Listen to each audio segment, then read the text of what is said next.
Ayan, so yun, magandang araw mga Q, welcome po dito sa aking YouTube channel, Super Q TV. Ayan, so balitang good news muna tayo mga ka-Q ha. Ayan, balitang good news muna tayo. So dito muna kayo guys sa YouTube, huwag muna kayo ngayong mag-scroll sa Facebook. Ayan, wala pa namang concert sila Elias. Ayan, puro lang mga fake news. Ayan, puro lang mga kaitsusan yung makikita ninyo sa Facebook. Ayan, pahinga muna tayo. Ayan, pahinga muna tayo. Total, wala namang concert sila Elias. Makyo. So, pahinga muna natin yung mga isip natin. Ayan, mag-refresh tayo guys. Ayan. Yan, ayaan yung mga problema na yan guys. So, ito, update muna tayo.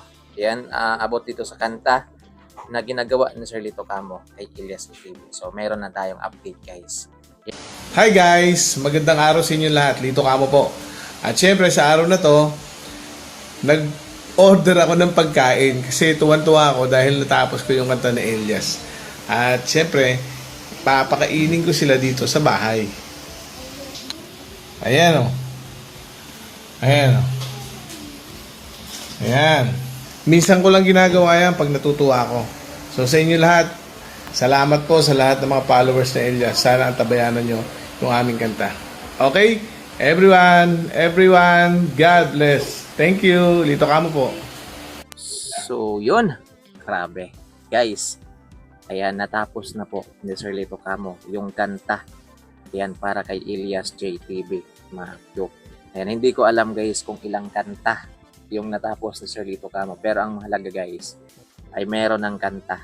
Ayan, grabe, napakabilis lang po gumawa ng kanta ni Sir Lito Camo. So, ayan o, nang libre pa siya, Makyo, nagpakain pa siya. Makyo, dahil natuwa siya, dahil syempre natapos yung kanta. Ayan. So, ganyan naman talaga minsan guys, yung mga lalo tayo, mga kipo. For example, meron tayong na-accomplish, mga kipo, tuwang-tuwa tayo dahil nagawa natin ng maayos. So, nagpakain, no? Grabe. So, excited na ako, mga kipo, na mapakinggan to. Ayan. So, ngayon kasi nasa sila Elias eh. Nasa Davao sila Elias. So, hindi pa natin sure, mga kipo, kung kailan nila to marirecord, guys. Pero nandun na sa arranger ni Sir Lito Camo yung kanta. Yan. So, ina-arrange na lang yung mga instrumental siguro, mga few. Then, may mga ilalatag pa siguro, guys. Ang importante, natapos na mag-compose ni Sir Lito Camo ng kanta. O, diba?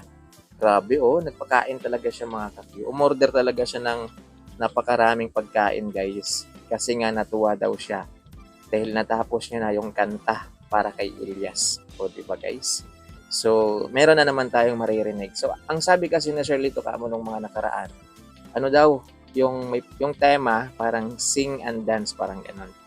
Yung parang, alam yung mga kanta ni Sir Willie Rebaliere. So, ito daw talaga yung bagay kay Elias, guys. Kasi sa concert, syempre, mas masaya, yan, mas maganda.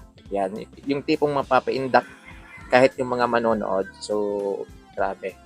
So, kung matuloy ito, mga dalawa na po yung posibleng kakantahin ni Elias na original na kanta, mga Q. So paunti-unti, yan, makakagawa na sila ng kanta, mga Q, at dadami yan, mga Q. So napakabilis lang naman gumawa ni Sir Lito Camo, guys. So panigurado maganda tong kanta na to. Kasi hindi naman magpapakain ng ganyan karaming pagkain at kasarap sa Sir Lito Camo kung hindi maganda yung kanta. Di ba? Masarap yung pagkain, yan, panigurado guys, maganda yung kanta. So yun, mga Q. So, binalita ko lang din to sa inyo guys kasi puro na tayo mga kung ano-ano na lang din sa Facebook. Puro na tayo kaitsusan kung yung mga iba hindi naniniwala sa interview ni Elias. So, yung mga ano naman tayo, syempre yung mga balitang good vibes. Diba? Yung mga balitang magaganda naman. So, just imagine, yan, meron na naman tayong bagong aabangan. So, abangan natin. Excited na talaga. Excited na ba kayo guys? Yan, excited na ba kayo na marinig yung kanta? Yan. So, siguro bago nila ilabas yan, yung ano na talaga, tapos na. Yan. So, alam niyo naman, daming naghihintay dyan ng mga buhaya, mga ka-Q. So, hintayin na lang natin. Guys, ganito kalupit si Sir Lito Camo. Grabe, no? Amazing. Yan. Grabe yung talento. Okay. Isang araw lang, makakagawa na ng kanta. Yan. Grabe. So, siyempre yung arranger kasi niya guys, siya yung maglalatag ng ng mga musical, anong bagay na music, anong bagay na sound. Yan. So, yun. Then, Pag okay na, pag na-arrange na, ngayon, isasalang naman kila Elias yan. Yan sila Elias na yung tutugtugin nila Elias, yung bawat instrument, bawat melody, bawat chords, kung ano yung mga gagamitin, then kakantahin na ni Elias. So, yun.